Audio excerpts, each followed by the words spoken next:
শেখ হাসিনার ফাঁসির আগে কেউ যাতে নির্বাচনের নামও না নেয়, নানাভাবেই দেখা যাচ্ছে যে মানে আপনাদের আসলে জাতীয় নির্বাচনের প্রতি আপনাদের অনীহা, অনাগ্রহ, আপনারা কোনো না কোনোভাবে এটাকে লম্বা, আজকে সংস্কার, কালকে শেখ হাসিনার ফাঁসি, যেগুলো আসলে মানে একজন বলতেছিলেন যে মানে যত লম্বা করা যায় টেনে, এটা আপনারা কেন করতে যেতেছেন? মানে সাধারণ মানুষের মুখোমুখি তাদের ম্যান্ডেটটা আপনারা নিতে চাচ্ছেন না কেন? আজকে স্থানীয় সংসদ নির্বাচনের কথা বলেন, কালকে গণপরিষদ নির্বাচনের কথা বলেন, আপনারা কি আসলে অ্যাওয়্যার অফ যে গণপরিষদ নির্বাচন করলে, জাতীয় সংসদ নির্বাচন করতে তারপর অন্ততর 1-1.5 বছর লাগবে গণপরিষদের মধ্যে থেকে এটা আলোচনা করে সংবিধানে কটু সংস্কার করা হবে না হবে, এটা কি আপনারা জানেন কিনা, নাকি এইটাই চান? দেখেন দেখেন খালেদ ভাই, আমরা ডিরেক্টলি স্পষ্ট করছি জাতীয় নির্বাচন নিয়ে আমাদের কোনো অনীহা নেই, কোনো সমস্যা নেই। কিন্তু জাতীয় নির্বাচন যে আপনি দিবেন 300 আসনে, যেটা হচ্ছে ক্ষমতা পরিবর্তনের প্রশ্ন, ক্ষমতায় কে যাবে, কে দেশ শাসন করবে সেই প্রশ্ন। আপনি দেখেন যে হচ্ছে এলাকায় এলাকায় চাঁদাবাজিটাই এই প্রশাসন, এখন তো যৌথ বাহিনী আছে, আছে, এই প্রশাসন চাঁদাবাজিটাই বন্ধ করতে পারতেছে না। আপনাদের ফর্মুলাটা কি? আপনাদের ফর্মুলাটা কি? চাঁদাবাজি বন্ধ করতে পারতেছে না, তার মানে ইলেকশন হবে না, শেখ হাসিনাকে ফাঁসি দেন? আমি একটু বলছি, বিএনপি এত চেষ্টা করেও তার তৃণমূলকে কন্ট্রোল করতে পারছে না। বিএনপি শীর্ষ নেতৃত্ব থেকে সবাই বলতেছে তৃণমূলকে তারা কন্ট্রোল করতে পারছে। তো এরা যখন হচ্ছে একটা জাতীয় সংসদ নির্বাচন শুরু ঘোষণা করা হলে, এরা যখন হচ্ছে কেন্দ্র দখল করবে, তখন বিএনপি কেন্দ্র দখল করে তো ভোট করে ফেললে তো কিছু এই সরকার, আমি আপনাকে বলি জনাব আব্দুল আহমেদ মাসুদ, এই সরকার 7 মাস হয়েছে ক্ষমতা এসছে, তারা এটা কন্ট্রোল করতে পারে না। আমরা কেমনে বিশ্বাস করবো যে 2 বছর পরে পারবে?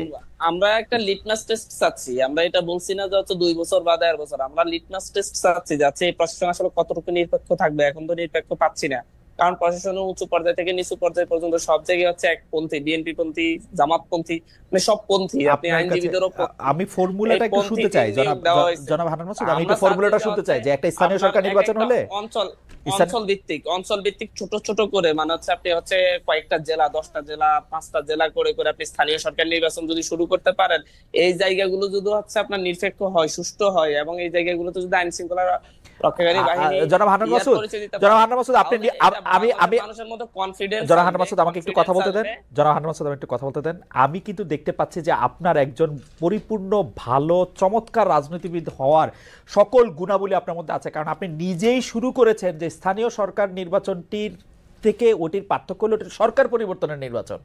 তা আপনি কি মনে করেন, স্থানীয় সরকার নির্বাচন যদি আপনি একটা সুষ্ঠু ভালো পান, তাইলে আপনি বুঝে ফেলাবেন যে সরকার পরিবর্তন ভালো হবে, নির্বাচন ভালো হবে? জি জি, অবশ্যই আমরা মনে করবো যে হচ্ছে তাহলে জাতীয় সংসদ নির্বাচনটা সুষ্ঠু হবে। এটা একটা লিটমাস টেস্ট হিসেবে আমরা দেখতে চাচ্ছি। দুইটা তো দুই ধরনের নির্বাচন, দুইটা তো দুই ধরনের নির্বাচন। না না, 2 ধরনের নির্বাচন হলো যে প্রশাসনের নিরপেক্ষতা এবং প্রশাসনের কন্ট্রোল। বিএনপি যদি অংশই না করে স্থানীয় সরকার নির্বাচন, আপনি কন্ট্রোল নিরপেক্ষতা কি করবেন? কেন অংশগ্রহণ করতে চাচ্ছে না? বিএনপি তো সবচেয়ে শক্তিশালী দল, বিএনপি তো সবচেয়ে বেশি, যেরকম আপনি বিএনপিতে থাকলে আপনি স্থানীয় সরকার নির্বাচন করতেন, প্রশাসনের লিটমাস টেস্ট করতেন?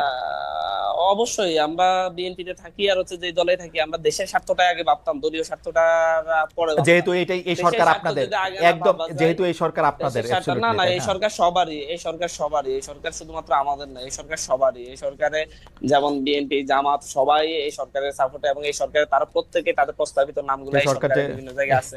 এই সরকার যে আইন পরিষদ।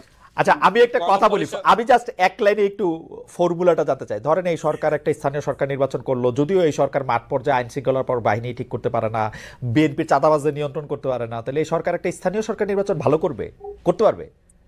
আমরা তো বলছি এটা লিটমাস টেস্ট হিসেবে সরকারকে আমরা দেখতে চাচ্ছি। সরকার যদি এটা না পারে, তাহলে সেই সরকার কিভাবে জাতীয় সরকার নির্বাচন? তো আমরা আরো 5 বছর পরে জাতীয় সংসদ নির্বাচন করব, তাই তো? তো সুতরাং এই না, আমরা 5 বছর পর বলি না। যদি সরকার তো পারবে না, 5 মাসে যে পারে না, যার 9 বছর হয় না তার 90 বছর হবে না। যারা পারেন না, যেহেতু হচ্ছে 16 বছরে শেখ হাসিনা সবই পারছে, তাই বলে 24 এসেও পারে নাই। মানে সবসময় যে পারে না, পারে সবসময় পারে, আবার যে পারে না সে সবসময় পারে না, এই কথার তো কোনো মিল নেই। আচ্ছা, আর গণপরিষদটা, আর গণপরিষদ নির্বাচন, আর এটা খুব উদ্দেশ্য প্রণোদিত ভাবে গণপরিষদ এবং সংসদ নির্বাচনকে মুখোমুখি দাঁড় করানো হচ্ছে। আমরা ডিরেক্টলি বলছি গণপরিষদ এবং সংসদ নির্বাচন একসাথেই হতে পারে।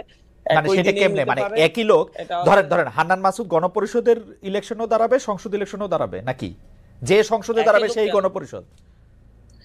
দেখেন, এটা হচ্ছে আলাপ আলোচনা ভিত্তিতে 2 ধরনেরই হতে পারে। দুইটা বিষয় আমরা, আপনি কি ভেবে দেখছেন 2 ধরনের হলে দুইটা কিরকম হবে? আপনারা ভেবে দেখছেন? না না না, আমি বলছি 2টা প্রস্তাবনা আমাদের কাছে তো এখানে আছে। আমরা বলছি যে হচ্ছে একই সাথে একই দিনে নির্বাচন হলে যেটা জাতীয় সংসদ হবে সেটা গণপরিষদ হিসেবেও ভূমিকা রাখতে পারে, অথবা হচ্ছে জাতীয় সংসদের হচ্ছে এলাকা ভিত্তিক জাতীয় সংসদের আসন ভিত্তিক তারা যাবে, আর হচ্ছে দলীয় কত পার্সেন্ট ভোটের পার্সেন্টেজ হিসাবে হচ্ছে আপনারা প্রতিটি দল থেকে আপনারা প্রতিটি রাজনৈতিক গণপরিষদে জনাব হান্নান মাসুদ, আপনাকে অনেক এটি ধন্যবাদ। হতে পারে। রাজনৈতিক দল হওয়ার আগেই আপনারা কেন এত ইকুয়েশন আর ডেস্ক ম্যাটারের মধ্যে যাচ্ছেন না, দেখেন হচ্ছে জনগণের উপর আস্থা না রেখে? এটা খুবই আমরা তো জনগণের উপরে ছেড়ে দিতে চাচ্ছি, জনগণকেই বলছি যাচ্ছে তারা আসলে ভোট নেন, গণপরিষদ ভোট চাচ্ছে নেন, কিনা, ভোট তাহলে নেন, ভোট প্রয়োজনে নেন। একটা গণভোট আয়োজন করতে করা যেতে সব পারে। ধরনের ভোট, খালি জাতীয় সংসদ নির্বাচন বাদে সব না, ভোট। জাতীয় সংসদ হান্নান, আমরা তো বলছি একসাথে হোক, আমরা তো একসাথে একই দিনে হতে বলতেছি। একসাথে গণভোট, গণপরিষদ ভোট, জাতীয় সংসদ নির্বাচন, তার আগে স্থানীয় সরকার কেন? নির্বাচন। হাওয়েভার হান্নান মাসুদ, আপনার সাথে কথা বলা খুবই আনন্দদায়ক, আপনাকে ধন্যবাদ। আমরা একটা শেষ প্রশ্ন নিয়ে আমরা এখন যেতে চাই হচ্ছে জনাব রাকিবুল ইসলাম আপনার কাছে। জনাব রাকিবুল ইসলাম, আপনার শেষ লাইনটি অবশ্যই বলবেন, কিন্তু পাশাপাশি আপনি যদি এটা একটু পরিষ্কার করতেন যে ছাত্র দলের সভাপতি হিসাবে আপনি এইটাই লক্ষ্য এবং কর্তব্য মনে করেন কিনা কোনো না কোনো প্রকারে বিএনপিকে ক্ষমতায় আনা? ধন্যবাদ। আমার মনে হয় সর্বশেষ যে জুলাই আগস্ট আন্দোলনের পরবর্তীতে কিংবা আগেও এই কমিটি, আমাদের কমিটি হয়েছে, তাদের অ্যাক্টিভিটিস দেখবেন, আমরা সেই প্রক্রিয়ায় নিয়ে আমরা বিএনপির কোনো কর্মসূচি রিলেটেড কোনো কর্মসূচিতে ওই ধরনের কোনো কর্মসূচি প্রণয়ন করিনি। আমরা সরাসরি শুধুমাত্র সারা দেশে শিক্ষা প্রতিষ্ঠানগুলোতে যে ধরনের প্রজন্ম বদলের এবং ছাত্র রাজনীতি গুণগত পরিবর্তনের ছাত্র রাজনীতি উপহার দেওয়া যায়, সেই রাজনীতিতে আমরা রয়েছি। কিন্তু আপনি তো পুরো পলিটিক্সটাই করতেছেন বেগম জিয়া এবং তারেক সাহেবের নামে, কেন? অবশ্যই কেন কেন ছাত্রদলের সাথে বিএনপির কি সম্পর্ক? মানে যদি লেজ না হন আপনারা?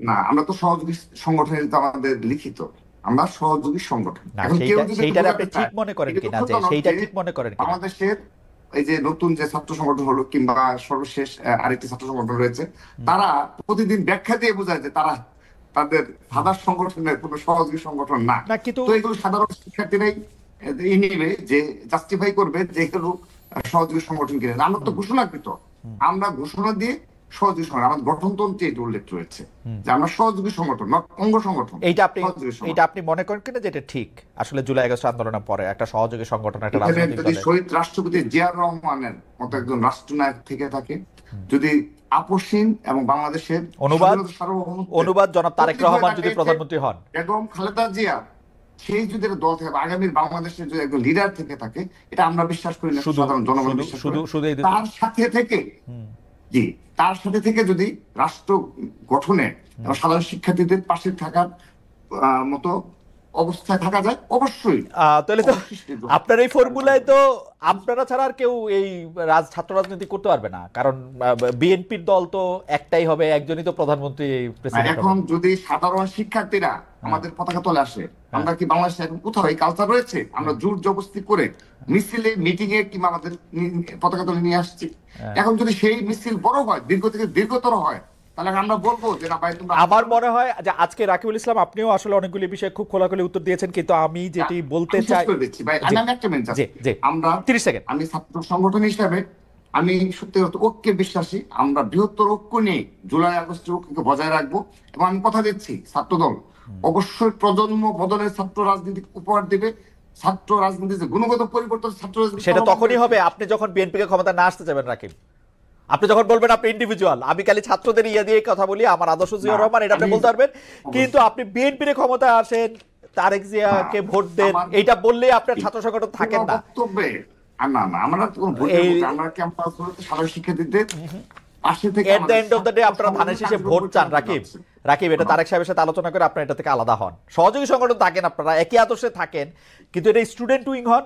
আমরা আশা করি আর কি এরকম, আমরা এই স্বপ্ন দেখি যে আসলে একটা লেজুর ভিত্তি ছাড়া একটা দল, আপনারা ধানে ভোট দিতে বললে আর এটা আপনি থাকেন না। আপনি আসলে, আমি জানি না, বিএনপি নিশ্চয়ই আপনাকে মানে এই ব্যাপারটা নিয়ে নিশ্চয়ই আপনার সাথে কথাও বলছে। রাকিব, আমরা আর সময় নাই, আপনাকে লাস্ট লাইনটা একটা বলছেন মনে হয়, তারপরও আমি আপনাদের দুজনকে অনেক ধন্যবাদ দিতে চাই। রাকিবুল ইসলাম আজকে অনেকগুলি বিষয় নিয়ে খোলাখুলি বলেছেন, তার দলের অবস্থান বলেছেন, আবারও বলেছেন দুর্নীতিবাজ বা চাঁদাবাজি এটি বিচ্ছিন্ন ঘটনা, নেতৃত্বের কাছ থেকে সেটা সেরকম কোনো কিছু আসে না। আমি জনাব আব্দুল হান্নান মাসুদকে অনেক ধন্যবাদ দিতে চাই, তিনি তার অবস্থান পরিষ্কার করেছেন। এক ক্ষেত্রে তিনি বলেছেন যে এটি আসলে তার বলা উচিত হয় নাই জনাব নুরুল হক নূর সম্পর্কে, সেই জন্য দুজনকে অনেক অনেক ধন্যবাদ দিয়ে আমরা আজকের অনুষ্ঠান এখানে শেষ করছি।